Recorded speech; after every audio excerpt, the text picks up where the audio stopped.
On October the 2nd, the Armenian-Azerbaijani war entered its 5th day. Forces of the Azerbaijani military, supported by Turkey, continued their attempts to capture the contested Nagorno-Karabakh region and to dismantle the self-proclaimed Nagorno-Karabakh Republic, which is overwhelmingly populated by Armenians. Intense artillery duels and Azerbaijani airstrikes are being reported across the entire front line in Karabakh, and even near some parts of the Azerbaijani-Armenian border. Nonetheless, the main clashes still take place in the districts of Fuzuli and Jabrayil, where Azerbaijan have achieved their main gains, capturing several positions from the Armenians. The Azerbaijani artillery, together with Turkish-made and Israeli-made combat drones, played a key role in the tactical successes of Azerbaijan on the battlefield. On October the 1st, the Armenian military even claimed that 4 Azerbaijani combat drones entered Armenian airspace and 3 of them were shot down, allegedly by the S-300 system. Additionally, the Armenian Defense Ministry claimed that its forces had shot down 3 Azerbaijani fighter jets and 2 helicopters. The Ministry of Defense of Azerbaijan dismissed the Armenian claims, calling them complete nonsense and fake news.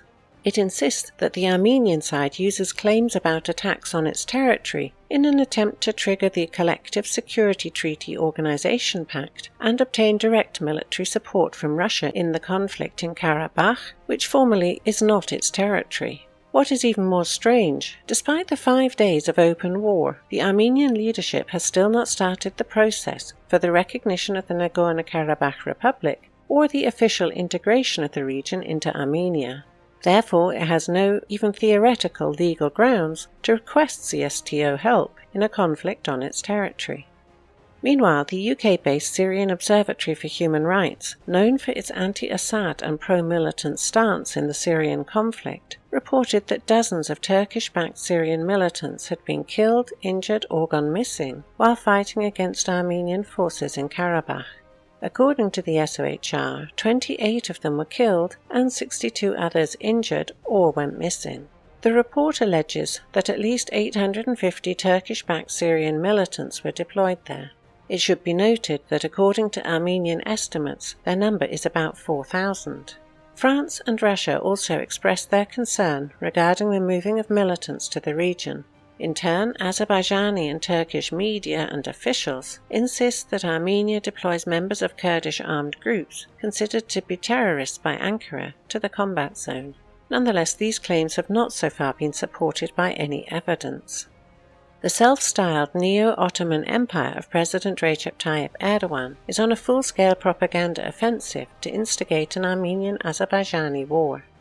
On October the 1st, the United States, Russia and France released a joint statement condemning the violence in the Nagorno-Karabakh region, calling on the sides to accept a ceasefire and return to the negotiating table.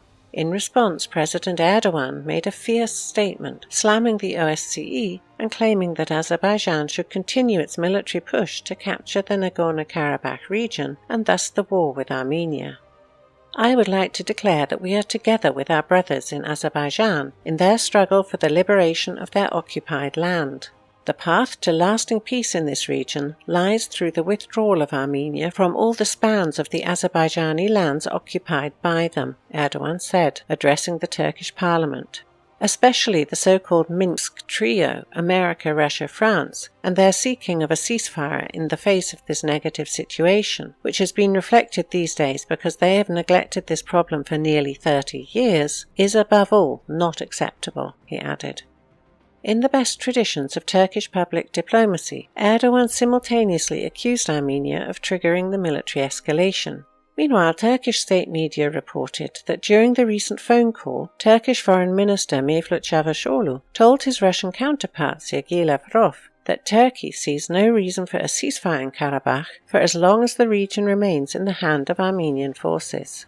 Earlier, the Turkish leadership at the highest level declared that it is ready to provide any help, including military, to Baku. The Armenian side claims that Turkey is in fact participating in the war on the side of Azerbaijan.